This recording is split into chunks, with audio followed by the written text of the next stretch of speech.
日本海军究竟有多爱高耸的舰桥？这一点从就日本海军和海上自卫队都拥有的同名舰艇就可以略知一二。在二战中服役的爱宕号巡洋舰，拥有当时世界巡洋舰中最高大的舰桥。无独有偶，在新世纪服役的爱宕号驱逐舰，它的舰桥也是同级舰船中最大的那一艘。为什么爱宕号的舰桥要设计得如此之大？这艘神盾舰还有没有其他的特点？本期视频，火力军带您解析海自的绝对主力爱宕级驱逐舰。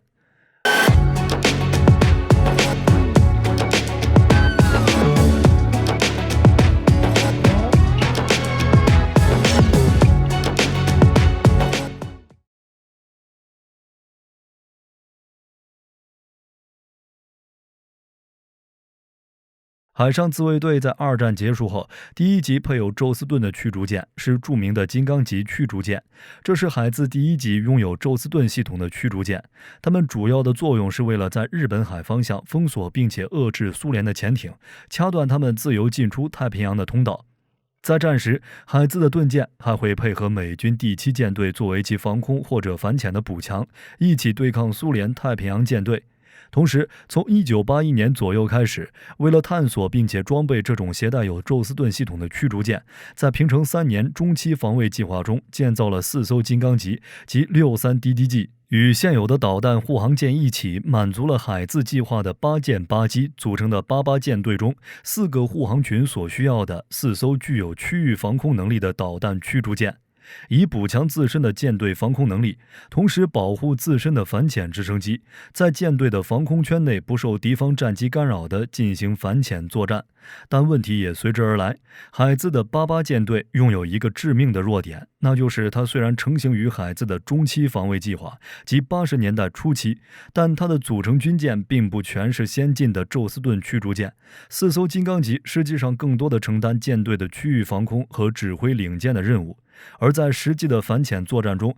还是要依靠奇锋和太刀锋2级驱逐舰。这2级驱逐舰在美军还在用斯普鲁恩斯级的岁月中，还算是世界先进的反潜驱逐舰。但在21世纪，这些驱逐舰基本全部落伍，不管是作战效率还是航海性能，都无法与新锐的盾舰相抗衡。于是，面临着军舰老化风险的海自，在第13财年中期防卫计划中，追加了2艘宙斯盾驱逐舰的订单，这2艘驱逐舰的排水量为7750吨级，为金刚级在21世纪的技术升级版本，用来弥补海自逐渐老化的舰队，维持在日本海和西太平洋的高效反潜能力。这就是本期主角爱宕级的由来。爱宕级首舰爱宕号于2004年4月5日开工，2005年8月24日下水。2号舰组丙号于2005年4月6日开工，2006年8月30日下水，配属日本佐世保基地海上自卫队第2护卫队群。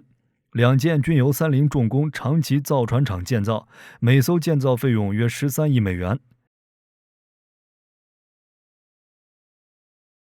如果说海自的爱宕级和旧日本海军的爱宕号有什么相似之处的话，那应该是同样高大的舰桥。爱宕级以阿利伯克 Flight 2A 的构型建造，参考了当时的 DDG-91平克尼号，但和伯克 2A 最大的区别就是它的舰桥比伯克的大得多，这主要是美日双方对于盾舰的不同使用方法所决定的。爱宕级的舰体设计为长手楼、高干舷、平甲板、小长宽比、方尾，舰体剖面为 V 型，拥有外漂结构，上层建筑为一体化全封闭设计，舰首相比起标准的 Flight 2A 有明显加高。这主要有2个考虑，第一个是考虑增高的舰桥可以让舰桥上的雷达系统拥有更广阔的对低空目标探测能力，另外一个原因是因为新建的2艘爱宕级驱逐舰要承担88舰队中对于舰队的航空以及反潜的指挥功能，所以在舰桥内爱宕级多增设了一层指挥甲板，这一点和爱宕号重巡洋舰的设计思路如出一辙。另外，在上层建筑设计中，爱宕级驱逐舰还有一个堪称开创性的设计，那就是直升机机库。由于金刚级是伯克 Flight 1构型，所以它只有直升机停机坪，没有直升机机库，也就意味着它只有直升机临时起降维护能力，没有直升机停放以及保养的能力。而爱宕级用了2A 构型，就增设了直升机机库，拥有了完备的直升机运作能力。动力方面，是爱宕级相比金刚级改动最小的，或者说根本就没有改动。主机组采用了通用电气 LM2500燃气涡轮发动机，由石川岛波摩重工许可生产。舰尾拥有2个传统轴，末端安装有5叶片倾斜可变螺距螺旋桨，推动舰体。爱宕级最引以为傲的就是它的宙斯盾系统，在金刚级上使用的宙斯盾系统是基线4和基线5，而在爱宕上已经开始使用基线 7.1 版本，官方编号为 MK7 Mod 6或 MK7 Mod 19。舰艇上的所有作战系统都连接到宙斯盾武器系统，下属的战术信息处理单元、指挥和决策系统、武器控制系统和信息显示系统。此外，爱宕级的宙斯盾系统还经过一次升级，引入了宙斯盾 BMD 5.0 CU， 同时为 AWS 进行了升级到基线9的级别。这种修改将实现结合防空战和导弹防御功能的 IAMD， 也就是说，现在的爱宕级可以一边执行防空任务拦截敌机，一边进行反导任务，这显著提升了它对抗多目标任务的能力。宙斯盾的那4面盾在爱宕级上是 AN-SPY-ED 相控阵雷达，它是安装在金刚型上的 SPY-ED 的改进版本，显著改进了天顶方向的搜索和跟踪能力，提高了捕获低空小型高速目标的能力。由于后方增设了直升机机库，所以2面向后的雷达实际上要比向前的安装位置更高，最大化避免机库的干扰。在搜索水面目标方面，爱宕级还配备了 OPS-28E 对海搜索雷达，异形引入了脉冲压缩处理，将雷达信号处理数字化进行，以减少海面处理和降雨反射的影响。它不仅负责对海搜索与跟踪，还可以作为探测低空掠海反舰导弹的雷达，对相控阵雷达进行低空补盲。在隐身性能方面，爱宕级上层建筑物采用了新的流线型设计，呈现倒 V 字形，可以将雷达波反射到天空，而非对方的雷达天线，实现一定程度上的隐身。并且爱宕级将金刚级上笨重的垂直横架桅杆改为迎风阻力小、质量轻、雷达反射截面积小的后倾式棱柱型桅杆。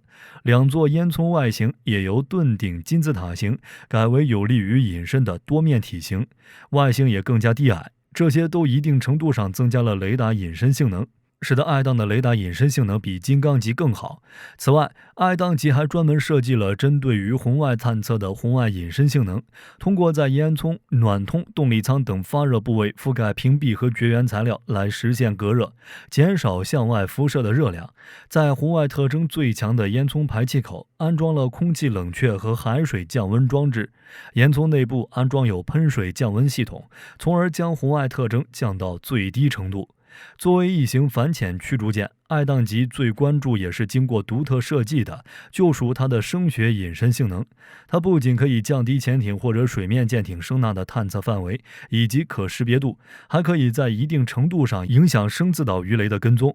爱宕级采用了大量低噪声机械设备，并在主要轮机组和发电机组上采用了减震浮筏技术，降低了这些最主要的噪音源通过船壳向大海散播噪音的可能性。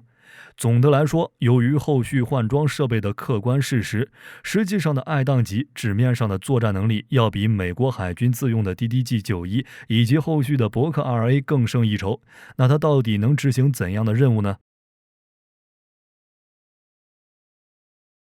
作为一艘盾舰，爱宕级首要的任务就是防空反导，而很显然的，作为一艘盾舰，爱宕级的火力核心是理所应当的 MK41 VLS 垂直发射系统。但爱宕级和金刚级的巧克力块还是有一些不同之处，主要是载装填系统。金刚级由于是伯克1的设计，所以它拥有导弹载装填系统，在垂直发射系统中央有一台占据3个发射单元的载装填吊机，通过它可以在海上航行阶段对 MK41 系统进行补充导弹的操作，这也是早期 MK41 的一个标志性特征。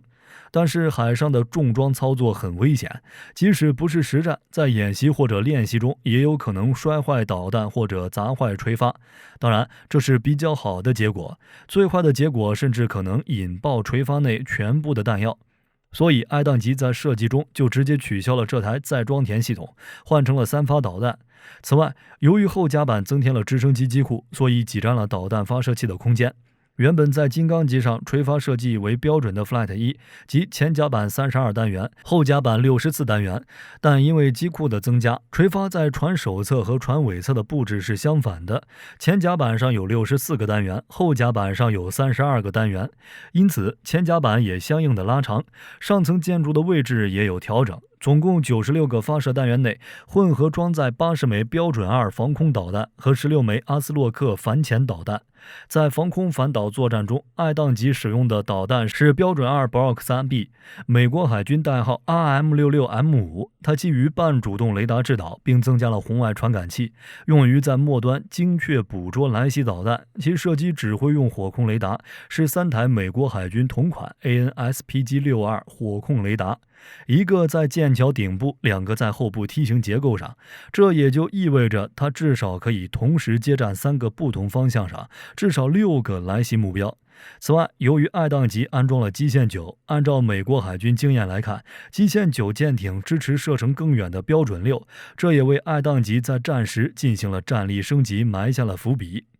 其实比较整蛊的是，虽然爱宕级的建造借口是海自需要对朝鲜制造的弹道导弹进行搜索跟踪，并在必要时对其进行拦截，但一开始的爱宕实际上并不具备拦截弹道导弹能力，只能对弹道导弹进行搜索和跟踪。在平成23年度中期防卫计划中，海自才决定引入宙斯盾 BMD 5.0 CU 系统以及 AWS 的升级，这样一来，爱宕才具备反弹道导弹的能力。除了防空反导之外，另外一个增加爱宕级的重要原因是海自继续反潜能力的补充。虽然在21世纪，海自的直升机航母已经可以成为海上的反潜中坚力量，但这其中有一个缺点，那就是直升机航母动辄万吨，虽然可以携带8到10架反潜直升机，形成完备的区域反潜网，但万吨军舰的本体过于脆弱。如果被反舰导弹或者鱼雷瘫痪作战能力，那么就会造成长时间内拉网式反潜，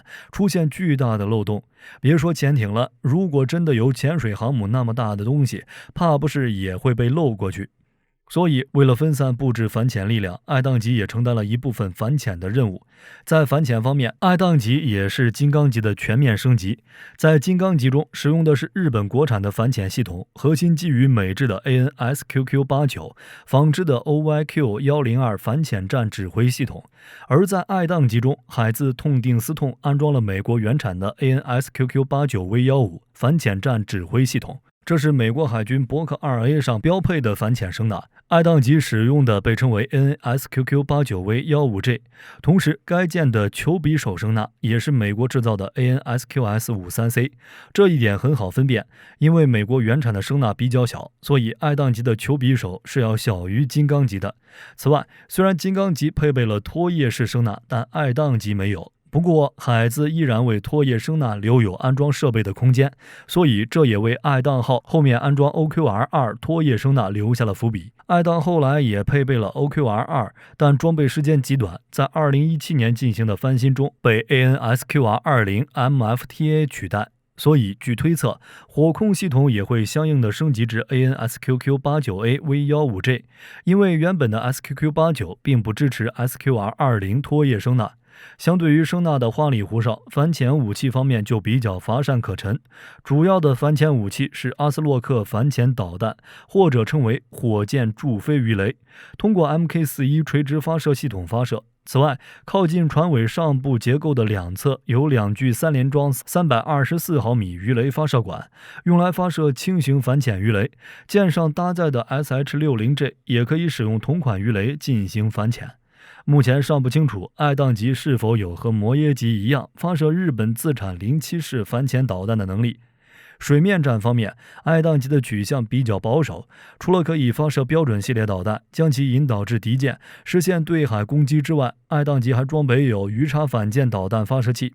金刚级也是使用的这种，但爱宕级的反舰导弹发射器可以发射日本自产的90式反舰导弹，获得150公里的对海射程。这种导弹是由陆地发射的88式反舰导弹经过改装得来，其性能略等同于美国的 RGM-84D 鱼叉，拥有260公斤弹头，可以对驱逐舰类目标造成有效毁伤，但对1万吨以上的目标毁伤效果极其有限。此外，爱宕还可以在使用舰炮对水面目标进行攻击。它和金刚级的不同之处在于，金刚级使用的是奥托梅莱拉54倍镜127毫米舰炮，而爱宕级则使用了美军原装的 Mk45 MUD4 62倍镜127毫米炮。它不仅带有隐身外壳，射程还比奥托的同款产品更远。在发射火箭助推弹药或者是 GPS 精确制导弹药时，其射程可以达到夸张的100公里左右。但与之相对的是，火炮射速较慢，也不强调防空性能，所以俯角低于奥托同款产品。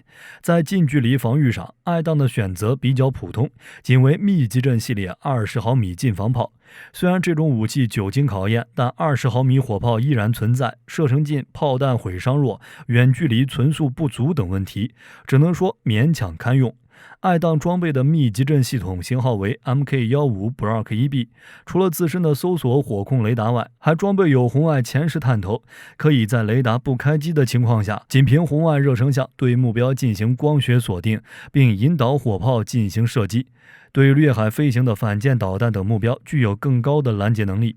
此外，为了避免被反舰导弹命中，爱宕装备有优秀的电子战系统，这是之前的金刚级不具备的。因为伯克1只有 ANSLQ32V2 无线电探测器，不具备电子对抗能力，所以在后面金刚和爱宕同时装备了 NOLQ2 综合电子战系统。在爱宕上安装的型号是 NOLQ2B， 具有倾斜的电子对抗天线，并且天线尺寸也比基础型号更小。NOLQ2 能够覆盖从甚高频到18兆赫兹的绝大多数雷达通信工作频段，性能不亚于美国海军的同类产品，并且它还具有转发式干扰、应答式假目标干扰、噪声干扰和拨调干扰功能，能够实施有源干扰和无源干扰，具有完善的电子侦察和电子对抗能力。总的来说，爱宕级是海上自卫队在总结了金刚级的缺陷之后，综合美军的伯克 2A 进行自主设计和开发的一型水面舰艇。目前是海上自卫队的绝对主力舰，也可称为最强伯克 2A。 在服役当年，更是凭借自身体量，成为西太平洋各国海军中吨位最大的防空驱逐舰。在伯克3型横空出世的今天，爱宕级的性能依然能打，就无愧于最强伯克 2A 之名。好了，这就是本期视频的全部内容。如果您有什么需要补充的，欢迎在评论区和大家一起讨论。我是火力军，下期视频见。